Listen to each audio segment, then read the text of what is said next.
नमस्कार मित्रांनो, कसे आहात? आनंदी, उत्साही, एनर्जेटिक? यस मित्रांनो, असायलाच पाहिजे.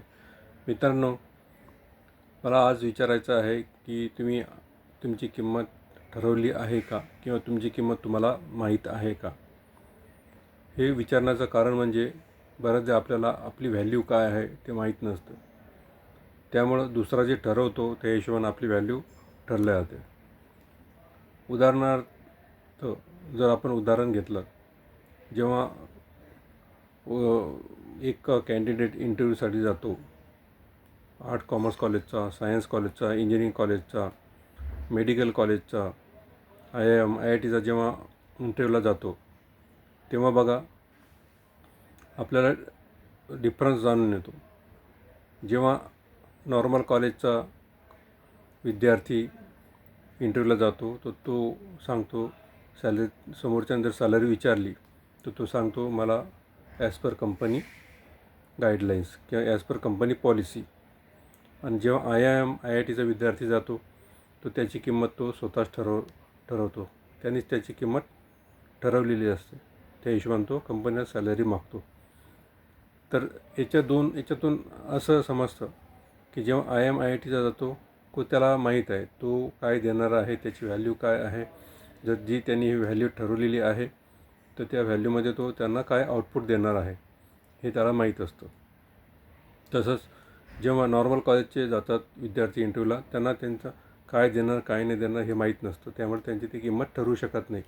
तर त्या हिशोबाने त्यांची किंमत मग कंपनी ठरवतो. ॲज पर कंपनी गाईडलाईन्स, म्हणजे कंपनीने ठरवलं असतं की ह्या माणसाला एवढा पगार द्यायचा, ह्या कामासाठी आपल्याला एवढे खर्च करायचे, त्यापेक्षा आपलं बजेट नाही, म्हणून त्या कामासाठी तेवढंच त्याला कंपनी त्याची व्हॅल्यू ठरवते. तर इथं तुमच्या स्किलला काही व्हॅल्यू नाही आली. कंपनी जे ठरवले गाईडलाईन दिली त्या हिशोबाने तुम्हाला काम करायचं आहे आणि तेच तुमची व्हॅल्यू ठरल्या जाते. तर जेव्हा IIM IITमधला जातो तो ठरवतो. त्याला माहीत असतं कंपनीला तो कुठं घेऊन जाणार, काय देणार, काय व्हॅल्यू आहे त्याची, त्यानुसार ती किंमत ठरवतात. तर म्हणून मित्रांनो, जेव्हा आपण व्हॅल्यू आपली ठरवायला पाहिजे म्हणजे आपण ही व्हॅल्यू कशी ठरवू शकतो. माझ्याकडे काय स्किल आहे, त्या समोरच्याला मी माझी सर्व्हिस किंवा माझी सेवा देणार. किंवा बिझनेसमध्ये पण समजा कोणी कमी मार्जिनवर करतं, कोणी जास्त मार्जिनवर करतं, तर त्यांना माहीत आहे की मी जास्त घेत आहे तर का घेत आहे, आणि कमी घेत आहे तर त्याला पण माहीत हो कमी का घेत आहे, की सर्व्हिसचा फरक पडतो. आणखी उदाहरण झालं तर तुम्ही CCDमध्ये जा कॉफी प्यायला, त्या कॉफीची व्हॅल्यू बघा. चहाच्या टपरीवर कॉफी प्या, त्याची प्राईस बघा. किंवा ताजमध्ये गेल्यावर त्याची प्राईस बघा. कारण त्यांनी ती प्राईस ठरवली असते. कॉफीमध्ये चवमध्ये काही फरक नसतो, कॉफी तीच असते.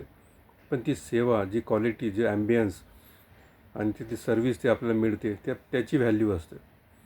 तर मित्रांनो, त्यांनी ती व्हॅल्यू ठरवली असते. मी ही सर्व्हिस देत आहे, ₹650 चहा कॉफी जर मी देत आहे तर मी त्याला काय सेवा देणार आहे, त्याला ॲम्बियन्स कसं असणार आहे, काय असणार आहे, त्याला सर्व करणारा वेटर कसा असणार आहे. आणि जेव्हा आपण टपरीवर चहा पितो तो आणून आपल्याकडे पटकतो, बसायला जागा नसते, उभ्यानंच प्यावं लागतं. तर त्या हिशोबाने ती व्हॅल्यू कॉफी तेच आहे, कॉफीमध्ये काही फरक पडत नाही. तर याच्या आपल्याला हे आढळून येतं की आपल्याला आपल्याला जे पाहिजे पैसे ते आपल्याला पाहिजे असेल तर आपल्याला ठरवावं लागेल की माझी व्हॅल्यू काय आहे, मी समोरच्याला जे मागणार आहे त्यामध्ये मी त्याला काय देणार आहे, त्यापेक्षा प्लसच जास्तच आपण जर दिलं तर आपल्याला आपण आपली व्हॅल्यू ठरवू शकतो आणि ती मागू शकतो. तर मित्रांनो, होप यातून मला काय सांगायचं हा मेसेज तुम्हाला मिळाला असेल. तर आपली व्हॅल्यू आपण ठरवूया, आपल्याला व्हॅल्यू दुसऱ्याला ठरवू देऊ नये. कारण दुसऱ्याने ठरवली की त्याला आपल्या स्किलची काहीच घेणं, त्याचं काम झालं पाहिजे एवढंच त्याला असतं, म्हणून तो तेवढ्या कामाचे तेवढे पैसे देतो. आपण उबेरचे पैसे देतो का? नाही, बरोबर. आपण ऑटोचेच पैसे देतो, त्याला उबेरचे पैसे देत नाहीत. किंवा उबेरला विमानाचे पैसे देतो का? नाही. तर त्याला सर्व्हिसचे आपण पैसे देतो.